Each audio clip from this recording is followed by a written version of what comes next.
నమస్తే అండి తెలుగు ప్రజలకు. నా పేరు ఎక్స్ట్రా టీవీ వెంకట్. మనం చూసుకుంటే తెలంగాణ రాష్ట్రంలో అసెంబ్లీ సమావేశాలు మొదలయ్యాయి. మరి అసెంబ్లీకి కేసీఆర్ వస్తారని చెప్పి 1000 కళ్ళతో రాష్ట్ర ప్రజలందరూ ఎదురు చూశారు. ఆ మేరకు ఆయన అసెంబ్లీకి వచ్చినప్పటికి కూడా 5 నిమిషాలు కూడా అసెంబ్లీలో లేకపోవడం కూడా గమనార్హం. అసలు ఏం జరిగింది? అసెంబ్లీలో కేసీఆర్ 5 నిమిషాలు ఎందుకు ఉండాల్సి వచ్చింది? తర్వాత ఎందుకు బయటకు పోవాల్సి వచ్చింది? మరి రేవంత్ రెడ్డి కావచ్చు, ప్రభుత్వాన్ని కావచ్చు, చీల్చి చెండాడుతా తోలు తీస్తా అన్న కేసీఆర్ మరి అసెంబ్లీలో 5 నిమిషాలు కూడా గడపకపోవడం కూడా, మరి ఇప్పుడు ఆయన అసెంబ్లీకి రాకపోవడానికి కూడా ప్రజలు ఏ విధంగా చూస్తున్న విషయాలు మనం తెలుసుకుందాం. మనతో పాటు మైపాల్ యాదవ్ ఉన్నాడు. అన్న నమస్తే అన్న. నమస్తే అన్న. చెప్పండి అన్న, కేసీఆర్ తోలు తీస్తా, చీల్చి చెండాడుతా, మొత్తం ఏదో చేస్తా అని చెప్పి అసెంబ్లీలో రేవంత్ రెడ్డి వర్సెస్ కేసీఆర్ వారు ఉంటుందని చెప్పి రాష్ట్ర ప్రజలందరూ కూడా ఎదురు చూశారు. అక్కడ చూసినట్టయితే కేసీఆర్ అసెంబ్లీకి వచ్చిన తర్వాత ఒక 5 నిమిషాలు కూడా అందులో ఉండలేదు, వెళ్ళిపోయాడు బయటికి. ఎందుకని? దీన్ని ఎలా చూస్తారు మీరు? బాధ్యత రాహిత్యం, కేర్లెస్ అంటారు కదా. ఓకే, అవును. అసలు ఐ డోంట్ కేర్ అంటే నేను గెలుస్తేనే అసెంబ్లీకి వస్తా, అధికారం ఉంటేనే నేను ఏదో వాళ్ళ మీద పంచులు వేస్తా. కానీ నేను ఇప్పుడు ప్రతిపక్షంగా ఉన్నా, అధికార పక్షాలు అప్పుడు మరి మేము ఉత్తమ్ కుమార్ రెడ్డిని పీకదందుకు వచ్చినావా అన్నాం. పుసుక్కన రేపు కేసీఆర్ను కూడా వీళ్ళు అధికార పక్షం వాళ్ళు ప్రిపేర్ కాకపోతే పీకదందుకు వచ్చినావా అన్నారు అనుకో, పరువు పోతుంది. అసెంబ్లీ ఎట్లుంటది అంటే దాదాపు మనం గమనిస్తుంటాం, అధికార పార్టీదే డామినేషన్ ఉంటుంది, ప్రతిపక్ష పార్టీకి తక్కువ టైం ఉంటుంది.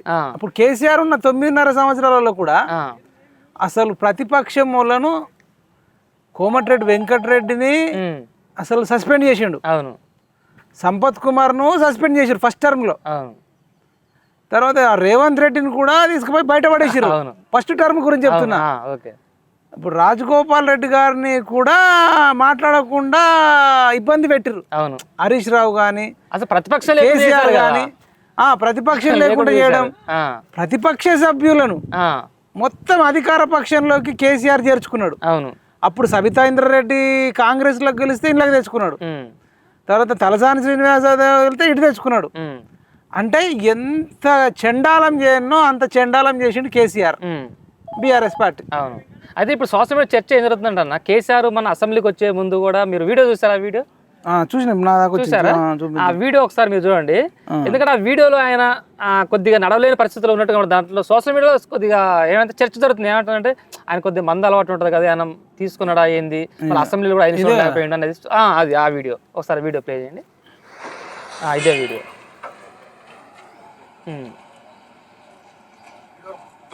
ఫస్ట్ కాల్ పెట్టాను అసలు వీడియో వచ్చింది. ఓకే, చూడండి ఆ వీడియో. ఇప్పుడు ఆ వీడియోలో కేసీఆర్ నడుస్తున్న విజువల్స్ మనం చూస్తున్నాం కదా. అంటే నడవలేని పరిస్థితిలో కేసీఆర్ దాంట్లో మనకు కనబడుతుంది. దాన్ని ఏమి సోషల్ మీడియాలో చాలా మంది కూడా ఒక అంటే చర్చ జరుగుతుంది దానిపైన. కేసీఆర్ ఏంటి ఆరోగ్యం ఒకప్పుడు ఉన్నంత బలంగా అయితే ఇప్పుడు లేడు. అంటే వాళ్ళ బీఆర్ఎస్ వాళ్ళే చెప్తారు, దగ్గర వాళ్ళు చెప్తారు. కన్నబోయిన రాజయ్య కేసీఆర్ ఫ్రెండ్, మాజీ ఫ్రెండ్. ఓకే, కలిసి 14 ఏళ్ళు 20 ఏళ్ళు తిరిగిన వాళ్ళు. అన్ననే మన ఛానల్లోనే చెప్పిండు, కేసీఆర్ కు ఒకప్పుడు ఉన్నంత ఆరోగ్యం ఇప్పుడు లేదు, మానసికంగా లేదు, శారీరకంగా లేదు. అంటే రాజకీయంగా రిటైర్మెంట్ తీసుకోవాల్సిన టైం వచ్చిందంటారా కేసీఆర్ కి? అసలు ఆల్రెడీ ఆయన రిటైర్మెంట్ తీసుకోవాల్సిన అవసరం వచ్చిందని మీరు అంటారు. ఆల్రెడీ ఎప్పుడో రిటైర్మెంట్ తీసుకున్నారు 2 ఏళ్ల క్రితమే అని నేను అంటున్నా. ఓడిపోయిన తెల్లారి నుంచి ఆయన బయటకు వచ్చిండు. రాలేదు. అవును, రాలే. ఆయన వచ్చిండే 2 సార్లు 3 సార్లు అసెంబ్లీకి వచ్చిండు, అంతే. ముచ్చటగా 3 సార్లు వచ్చిండు. అది కూడా అసెంబ్లీ ఎట్లున్నది హాజరేపించుకోవడానికి వచ్చినట్టు ఉంది. అది హాజరేపించుకున్నాడా, లేకపోతే కుర్చీలు అంతా మంచిగా ఉన్నాయా, మేమున్నప్పుడు ఉన్నట్టే ఉన్నాయా, వేరే రకంగా ఉన్నాయా, ఏమైనా గోడలకు ఇట్లా చిల్లులు ఏమైనా పడ్డాయా, మంచిగా ఉందా లేదా చూసిపోయి ఒక పర్యాటకుడు లాగా వచ్చి పర్యాటకుడు విజిటింగ్ చేయడానికి మనం చార్మినార్ కాడికి పోతాం, చూసి ఫోటో దిగి వస్తాం. అట్లా ఈయన కూడా అసెంబ్లీకి పోయి ఒక ఫోటో దిగి వచ్చేసిండు. ఇప్పుడు ఆయన ఎప్పుడో రిటైర్మెంట్ అయిన అంటున్నా, మీరు రిటైర్మెంట్ కావాలని మీరు అంటారు, ఆయన ఎప్పుడో రిటైర్మెంట్ అయిపోయిండు. ఇప్పుడు గజ్వేల్ ప్రజలు ఏమనుకుంటారంటన్నా, ఎమ్మెల్యే గెలిపించాం కేసీఆర్, మా తరపున మా గజ్వేల్, ఇప్పుడు తెలంగాణ రాష్ట్ర పరంగా నువ్వు మాట్లాడిపోయినా మా గజ్వేల్ నియోజకవర్గ తరపున నువ్వు మాట్లాడితే అసెంబ్లీకి పోతామని చెప్పి గెలిపించారు కేసీఆర్ ని. మరి అసెంబ్లీకి పోయి గజ్వేల్ తరపున అభివృద్ధి కోసం దేవుచారు మాట్లాడాలి కదా. అవును, ఇప్పుడు గజ్వేల్ నియోజకవర్గంలో RRR కి సంబంధించి ఆ రోడ్డుకు సంబంధించి అనేక మంది రైతులు అనేక సార్లు రోడ్ల మీదకి ధర్నాలు చేసిర్రు. నాకు తెలిసిందే అన్ననే ఉంటాడు సురేష్ అని, ఆయన గజ్వేల్ నియోజకవర్గమే. వాళ్ళకే మాకు డబ్బులు తక్కువ వస్తున్నాయి, రోడ్లు వద్దు ఏమొద్దు, మా భూములు కోట్ల విలువైన భూములు ఏదో కొన్ని లక్షలు ఇస్తున్నారని ధర్నాలు చేస్తారు. వాళ్ళ తరపు నేను అసెంబ్లీలో మాట్లాడాలి కదా. ఇంకా గజ్వేల్లో కూడా అనేక మంది రైతులకు ఇంకా వేరే వేరే సమస్యలు ఉన్నాయి, ఇంకా కొన్ని ఊర్లకు రోడ్ల సమస్యలు ఉంటాయి, ఇంకా ఆసుపత్రిలో కూడా కొన్ని సమస్యలు ఉన్నాయి అంటారు, నిరుద్యోగ సమస్య ఉంది. వీటన్నిటి మీద అసలు మాట్లాడాలన్నా వద్దా? మాట్లాడాలి కదా అన్న. గజ్వేల్ కోసం అన్న వాళ్ళు ఓట్లేసి గెలిపించిన వాళ్ళే కదా. అసలు వాళ్ళు వేస్తేనే కదా సీఎం అయినావు. అవును, గజ్వేల్ వాళ్ళు ఓటేసి గెలిపిస్తే సీఎం అయినావు. సరే కామారెడ్డి వాళ్ళు చిత్తుగా ఓడగొట్టిర్రు, సరే కామారెడ్డి వాళ్ళ కోసం ఓడగొట్టిర్రు నువ్వు మాట్లాడవిగా. అవును, యాక్చువల్ గా ఓడిపోయిన కామారెడ్డిలో కూడా తిరగాలి. అవును, కొంతమంది వేసారు ఓట్లు వేసారు కదా ఆయనకి, వేసిన వాళ్ళ కోసం అన్న తిరగాలి కదా. అవును, మళ్ళీ కామారెడ్డిలో వరదలు వస్తే కూడా మాట్లాడేయడానికి పోలే. అలా ఓట్లు కావాలి, కామారెడ్డి వాళ్ళ ఓట్లు కావాలి కేసీఆర్ కు. సీఎం అన్న 2 సార్లు పోయిండు. రాజగోపాల్ రెడ్డి గారు కూడా నిత్యావసర సరుకులు పంపించారు. అవును, చూసాను అది కూడా. మునుగోడు నియోజకవర్గం ఒక ఎమ్మెల్యేనే అక్కడ పట్టించుకున్నాడంటే మరి అది ఇవ్వాల్సింది ఎవరు? కేసీఆర్ పోటీ చేసిండు కదా. అవును, ఆయన కూడా చూడాలి కదా. ఆయననే మొదటగా పోవాలి అందరికంటే ముందు. ఏమైంది వరదలు వచ్చినాయని నన్ను ఓడగొట్టిరని కామారెడ్డి ప్రజల మీద కేసీఆర్ కక్ష కట్టిండు. అంటే తెలంగాణ ప్రజలు కూడా ఓడగొట్టారు బీఆర్ఎస్ పార్టీని, మరి తెలంగాణ ప్రజల మీద కక్ష కట్టిండు కేసీఆర్. కట్టిర్రు ఎందుకు అంటున్నా అంటే ఏమంటారు ఇప్పటికైనా తెలుసా? కేసీఆర్ బ్యాచ్ బీఆర్ఎస్ వాళ్ళు ప్రజలే కేసీఆర్ ను మోసం చేసిరట. ప్రజలే దొంగలు అంటారు, ప్రజలనే చీటర్స్ అంటారు, ప్రజలే మోసం చేసిరు అంటారు, ప్రజలే చెంపలేసుకుంటారు అంటారు. బీఆర్ఎస్ వాళ్ళు అంటారు, ప్రజలు అంటలే బీఆర్ఎస్ వాళ్ళు అంటారు. ప్రజల క్షమాపణ అడుగుతురట, ప్రజల చెంపలేసుకుంటారట. వి ప్రకాష్ అంటుండు బీఆర్ఎస్ అయినా, కేసీఆర్ అంటుండు, కేటీఆర్ అంటుండు. ఏం చెప్తావు వాళ్ళకు? ప్రజలే తప్పు చేసిరట. ప్రజలారా ఇప్పుడు అంటే అసెంబ్లీలోకి పోవద్దని కూడా ప్రజలు చెప్పిరా? చెప్పలే కాదు. సరే అన్న, మనం చూసాం, మన అసెంబ్లీకి వచ్చాడు కేసీఆర్, ఒక 5 నిమిషాలు కూడా లేడు పట్టుమని. ఏంది ఎందుకని ఎట్లా చూస్తారు దాన్ని? అంటే ఇప్పుడు ఆరోగ్యం బాగాలేకపోతే రావద్దు అసలు అసెంబ్లీకి వచ్చాడు. అధికారం ఉంటే ఆరోగ్యం బాగుంటది, అధికారం లేకపోతే ఆరోగ్యం బాగుండదు. రేవంత్ రెడ్డి సెకండ్ ఇచ్చిండు. ఆరోగ్యం బాగలేకపోతే 1 రోజు బాగుండదు, 2 రోజులు బాగుండదు, 3 రోజులు బాగుండదు, 2 సంవత్సరాలు 2 ఏళ్ళ నుంచి బాగలేదా? ఒకటి కొంచెం బాగలేకపోయినా నువ్వు ఫామ్ హౌస్ లో మీటింగ్ పెట్టుకొని మాట్లాడేదేదో ఇక్కడ మాట్లాడితే అయిపోతుంది కదా. ఇప్పుడు ఏం నేర్పుతున్నట్టు సభ్య సమాజానికి? ఇప్పుడుండే యువ ఎమ్మెల్యేలు ఉన్నారు, కౌశిక్ రెడ్డి లాంటోడో, లేకపోతే కేటీఆర్ లాంటోడో, ఇంకా చాలా మంది కొత్తగా గెలిచిర్రు. యశస్విని రెడ్డి లాంటి వాళ్ళు కానీ, పర్ణికా రెడ్డి లాంటి వాళ్ళు కానీ, ఇప్పుడు నవీన్ యాదవ్ లాంటి వాళ్ళు కానీ కొత్తగా గెలిచిన వాళ్ళు ఉన్నారు. అంటే మేము కూడా వచ్చి ఫోటో దిగిపోతే అయిపోతుంది. అసలు అసెంబ్లీ అంటే పెద్దగా రెస్పెక్ట్ ఇవ్వాల్సిన అవసరం లేదా? నేను ఒక ఎగ్జాంపుల్ క్రియేట్ చేస్తుండా. అదే కదా. ఇప్పుడు నువ్వెట్లుంటే ఇప్పుడు నెక్స్ట్ తరం అట్లుంటది. ఇప్పుడు కవిత కూడా వ్యతిరేకిస్తుంది మరి కేసీఆర్ పైన. మనం కాదు, ఇప్పుడు కేసీఆర్ కూతురే కవిత ఏమంటుంది? కేసీఆర్ గారు అసెంబ్లీకి రాకపోతే బీఆర్ఎస్ కథమే. వాళ్ళ కూతురే అంటుంది కథమే అని. కూతురే బీఆర్ఎస్ కథమే అంటుంది రాకపోతే. రావట్లేడుగా మరి అసలు ఇక.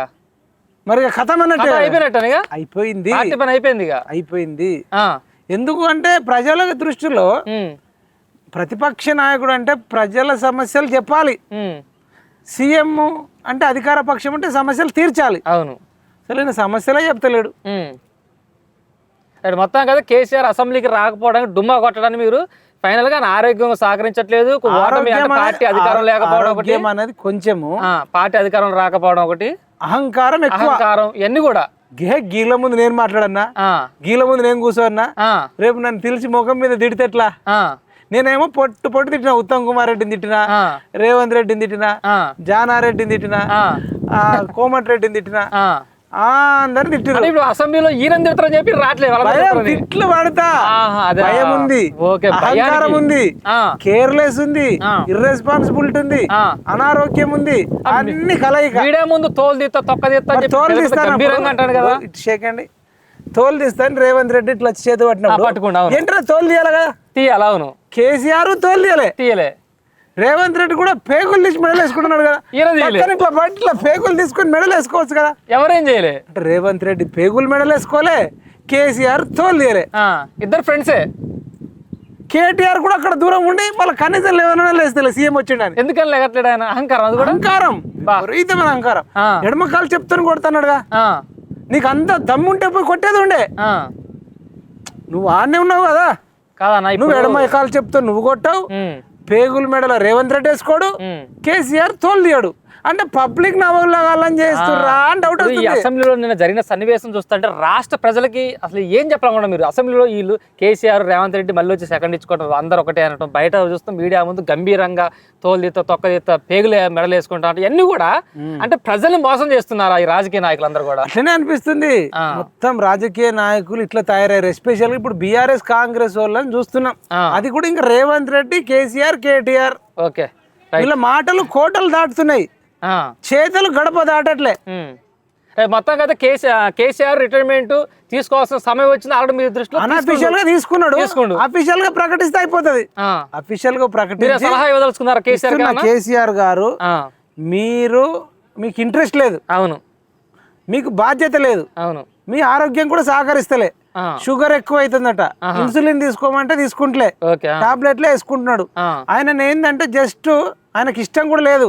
ఈ కేటీఆర్ ఆయన స్వార్థం కోసం సీఎం కావాలని ఒక దురాశతోని కేసీఆర్ కు మంచిగా స్నానం చేయించి పౌడర్ పెట్టి మంచిగా మేకప్ తయారు చేసి ఎంటికలకు కలర్ వేయించి మంచిగా రెడీ చేసి ఒక టవల్ మీదేసి ఎర్ర టవల్ ఎప్పుడు వేసుకొని ఎర్ర టవల్ వేసుకొని కూర్చుండి ఆయనకి ఇష్టం లేకపోయినా మొన్న ప్రెస్ మీట్ చూసినావు గంటన్నర మాట్లాడితే పసలేదు.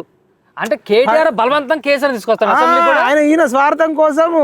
ఏది కేటీఆర్ ముఖ్యమంత్రి కావాలని చెప్పి కేసీఆర్ ఇంట్లో పామతో పనుకున్న లేపుకొచ్చి ఆయన రెస్ట్ తీసుకున్నాను పట్టుకొచ్చి గుంజుకొచ్చి నీ పేరు చెప్తేనే నాకేమో 4 ఓట్లు పడతాయి, నాకు ఎట్లా విలువ లేదు, నంబరు నా ఫోన్ ట్యాపింగ్ లో ఇరుక్కున్నా, అనేక మంది హీరోయిన్లతోని తిరిగినట్టు నా మీద అన్ని మాట్లాడిర్రు, ఆరోపణలు ఉన్నాయి. అవును, రకుల్ ప్రీత్ సింగ్ తో కూడా ఉప్పల్లో క్రికెట్ మ్యాచ్ చూడడానికి పోయినా, తర్వాత జనతా గ్యారేజ్ లాంటి సినిమాలకు కానీ లేదంటే భరత్ అనే నేనే సినిమాలు లాంటి దానికి నేను మహేష్ బాబు పక్కకు కొరటాల శివ పక్కకి వెళ్ళి సినిమాల ఆడియో లాంచ్లకు సినిమా రిలీజ్ లకు నేను పోయినా. దీని వల్ల నాకు మొత్తం పేరు పోయింది. జన్వాడలో ఫామ్ హౌస్ కట్టుకున్నా దాని వల్ల పేరు పోయింది అనేసి కేసీఆర్ నువ్వన్నా నిన్ను చూసి 4 ఓట్లు పడితే రా అని చెప్పి ఆయనకు ఇష్టం లేకుండా గుంజుకొస్తారు. ఆయనకు ఆరోగ్యం సహకరించకపోయినా ఆయనకు ఆసక్తి లేకపోయినా గుంజుకొచ్చి మరీ హాజరేపిస్తుర్రు. ఇవన్నీ ఎందుకు గుంజుకొచ్చి ప్రెస్ మీట్ పెడుతుర్రు. ఆయన బాధ ఎవరు చెప్పుకోలేకపోతాడు కేసీఆర్ అయితే. ఆయన బయట చెప్పలేడు. కేసీఆర్ ఎట్లుంటే మేకపోతే గాంభీర్యం లెక్క బయటకు మస్తున్నట్టు కనబడతాడు, లోపల మాత్రం ఆయనకుండే బాధలు ఆయనకున్నాయి. ఇప్పుడు కవిత కూడా ఒక మానసికంగా రోజు ప్రతిపక్షంలో ఉండి పొట్టు తిడుతుంది, దూరం అయిపోయింది. ఇవన్నీ కూడా ఒక మానసిక క్షోభ. కవితనేమో మానసికంగా శోభిస్తుంది, ఎవరు చెప్పుకోవాలి బాధ. కేటీఆర్ ఏమో శారీరకంగా ఆయనకు ఇబ్బంది పెడుతున్నాడు. ఇప్పుడు కూతురు కొడుకు వల్ల కేసీఆర్ శత్రువులు ఎవరు అనుకుంటున్నావు? కేసీఆర్ ను ఓడించింది ఎవరు అనుకుంటున్నావు? ఎవరు? కేసీఆర్ ను ఓడించిన వాళ్ళు మనతో కాకపోవు. కేసీఆర్ ను ఓడించింది ఆయన కడుపులోనే పుట్టిన ఆయన కొడుకు కూతురు అయిన శత్రువులను కూడా కన్నది కేసీఆర్. శత్రువులు ఎక్కడ ఇంట్లోనే ఉన్నారు, కొడుకు రూపంలో కూతురు రూపంలో. అసలు కేసీఆర్ జన్మించిందే కేసీఆర్ శత్రువులు. కేసీఆర్ జన్మనిచ్చిన వ్యక్తుల చేతనే ఓడిపోతుండు. వీళ్ళు చేసిన అరాచకాలు, వీళ్ళు చేసిన హరాస్మెంట్స్, వీళ్ళ విచ్చలవిడి డబ్బు సంపాదన, అవినీతి, అక్రమాలు, షోకేజీలు, అహంకారం, ఎవరికి సమయం ఇవ్వకపోవడం, వీటన్నిటి కారణంతో కేసీఆర్ ఓడిపోయిండు. ఇక కొత్త పార్టీ రావాల్సిన అవసరం ఉంది తెలంగాణలో. ఇక బీఆర్ఎస్ పని కథం, కొత్త పార్టీ పుట్టాలి. రైట్, ఇది మనం చూసా. కేసీఆర్ అసెంబ్లీకి రాకపోవడానికి ప్రధాన కారణాలు అంటే చాలామంది ఆరోగ్య సమస్య అనుకుంటున్నారు. ఆరోగ్యంగా ఉంటే 1 రోజు 2 రోజులు 10 రోజులు ఉండొచ్చు, కానీ 2 సంవత్సరాల నుంచి ఆరోగ్య సమస్యలు ఉండవు. కానీ ఇది కేటీఆర్ ఆయన ముఖ్యమంత్రి కావాలి ఎప్పటికైనా సరే అని చెప్పి కేసీఆర్కి ఇంట్రెస్ట్ లేకపోయినా సరే బలవంతంగా ఎర్రకండ వేసి అసెంబ్లీలో కూర్చోబెట్టడం కావచ్చు, ప్రెస్ మీట్లో కూర్చోబెట్టడం కావచ్చు, ఇవన్నీ కూడా కేటీఆర్ డ్రామాలు. మరి ఎప్పటికైనా సరే ఆ కేసీఆర్ని కావచ్చు, కేటీఆర్ కావచ్చు, అసలు ఆ బీఆర్ఎస్ పార్టీనే ప్రజలు నమ్మే పరిస్థితి లేదు. తెలంగాణ రాష్ట్రంలో మళ్ళీ ఒక పార్టీ పుట్టాలి, ప్రజల తరపున నిలబడే పార్టీ రావాలంటూ మైపాల్ యాదవ్ గారు చెప్పడం జరుగుతుంది. ఇది మైపాల్ యాదవ్ అన్నతో ఈరోజు ఇంటర్వ్యూ.